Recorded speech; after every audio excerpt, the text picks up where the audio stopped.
Hey guys, today we are doing some classical guitar, some warm-up stuff that I was shown by the Romero family in my college days, and these are some really cool exercises. They're just going to strengthen your finger picking ability, mostly rest stroke scale type movements, and your left hand dexterity, most importantly for these I think. Probably more focus on the left hand.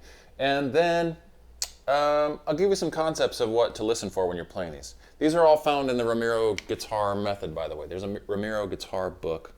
But I'm going to give you the exercises that we played like at all the Romero lessons all the time.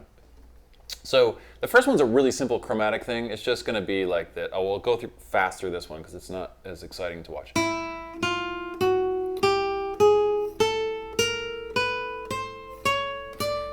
By the way, none of these are going to be super exciting to watch, but if you're a guitarist and you're into doing these exercises and getting better, they might be exciting for you. So super simple, right? We're just going up and down. The thing to look out for on this one, the thing that we're trying to accomplish is obviously all the basic stuff, you know, rest strokes, clean form, relaxing the fingers you're not using, you know, all that logical stuff that you would practice with your teacher or whatever. But one of the things that is really important on this one is like trying to get smooth transitions. So every time you shift positions, if you weren't watching me, hopefully you wouldn't hear that there was a position shift. So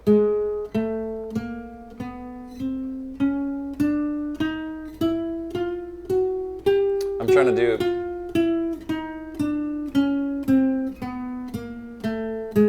trying to minimize my squeaks.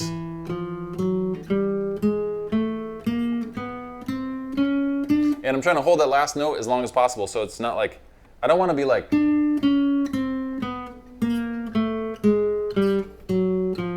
right? I want to be like,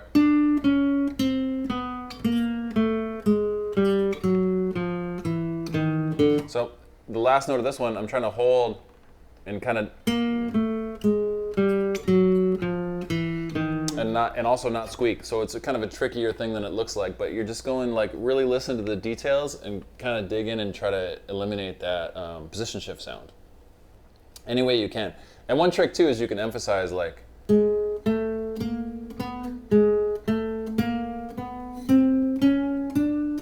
depending on the rhythm, you can emphasize like the third note here, and that kind of keeps you from going like too crazy on the next position's first note, if that makes sense. Okay, another exercise. This second one here is called the walking exercise. We do this every single lesson for sure. This one's a really one of their favorites. So this one is all about left hand efficiency. So not lifting your fingers up too far, connecting the notes, and having them ring, having one note ring until the next note comes in. So.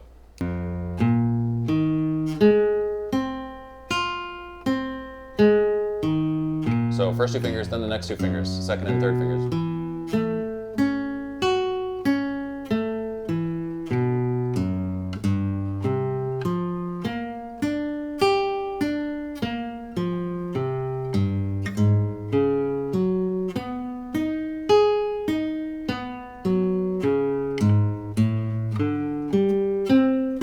Now I'll take this all the way up to 12 and then turn it around. But you're gonna notice when to get up in here around 10, 12, you're gonna have more of a struggle separating your notes. So you kind of have to, when you're walking here, you gotta kind of sidestep like you're walking on a tightrope, like this, you know, and then, so you don't take your finger off too early and make this kind of sound. To keep those ringing is kind of a challenge when you get tighter down here. So practice that all the way up to 12 and turn it all the way around. That exercise for a beginner could take you 10 minutes. It'd be a pretty long one. So you kind of want to do like maybe 2 or 3 of these exercises a day is actually enough if you're doing everyday practice. So don't go too crazy and drive yourself nuts. Like do something musical and then, you know, do the exercises first to warm up and then do something musical and then maybe come back to them. Okay, and then the next ones are for transitioning chords, right? So like if you have a struggle transitioning chord to chord sometimes, these are awesome to practice. So I start with the 2 fingers here, 1st fret, 2nd fret, and then I'm going to just switch them.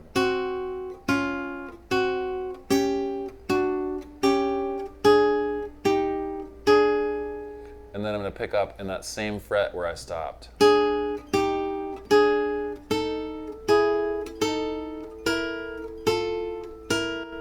And the same thing again. And again, I'm going to work all the way up till I get to 12, and then I'll turn it around like this.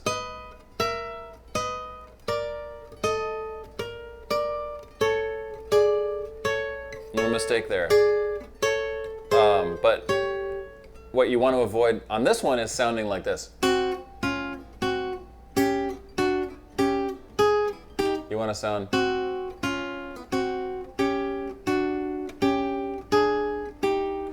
So again, you want to transition. Every time you transition, you want to keep that ringing as long as possible, and make your switches really quick so that you don't hear a gap. And then another version of this guy is going to be right here. So same thing, but we're just a fret apart. And this one, as you might imagine, it gets a little brutal when you go up to these 2 strings and you're doing. On a classical guitar action, it's not as easy as it looks. So, and then you're trying to avoid, as you transition, trying to avoid squeaks as much as possible. Try to avoid this Rage Against the Machine, scratchy record stuff. And then, okay, so I have a couple more. So this one is also great. It simulates kind of an arpeggio type movement.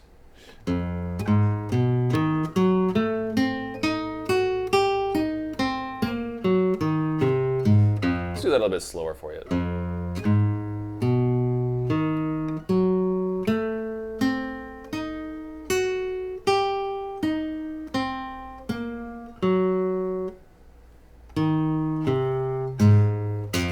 An extra long pause in there.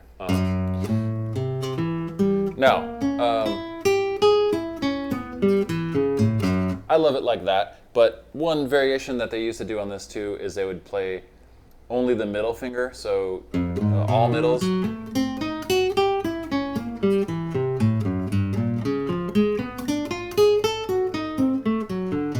And then coming back, I believe the ring finger would be all ring fingers coming back. But I like to do it with the middle and the ring both ways.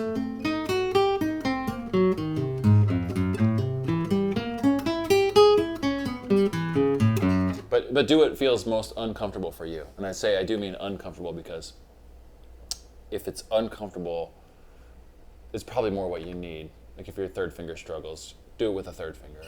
Okay, one more that I really love for building rest stroke speed actually is this one, and I'll do it with a metronome because it needs the metronome.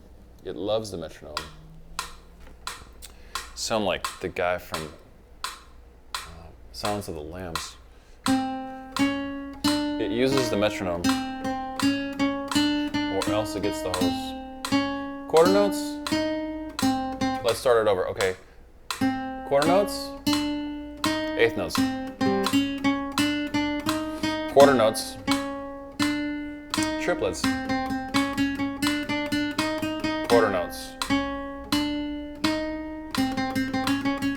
16ths. And then you can move up this way, or you can just do it on each string. You can move up this way. I kind of would recommend going like, do it on this string, then the 2nd, 3rd, 4th, 5th, and then kind of move up to the next position. You do want to move this around the neck so you can feel the different tensions, because it's a little different doing like than it is doing. It's very different. I think for me the G is real easy to.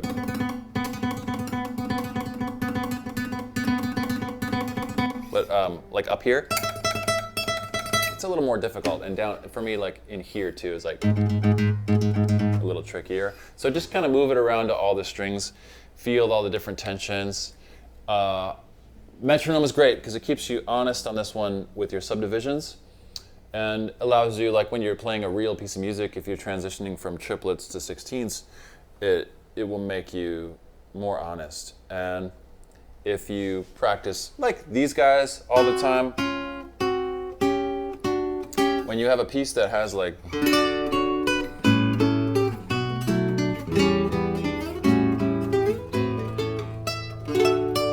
this is gonna really improve your ability to make those sound ringy and like have the chords sing. So yeah, give those a try. Let me know how it goes. This channel is all over the map. I'm gonna do some electric stuff. I'm gonna do some finger picking stuff, some classical. So please subscribe. If you see a thumbnail where I'm holding an electric guitar and you don't like electric guitar, keep scrolling, baby. And then I'll bring out the classical too. I'll do some more finger picking, some more flamenco stuff like that. Just stay tuned, and thanks for watching, guys. Hope to see you soon.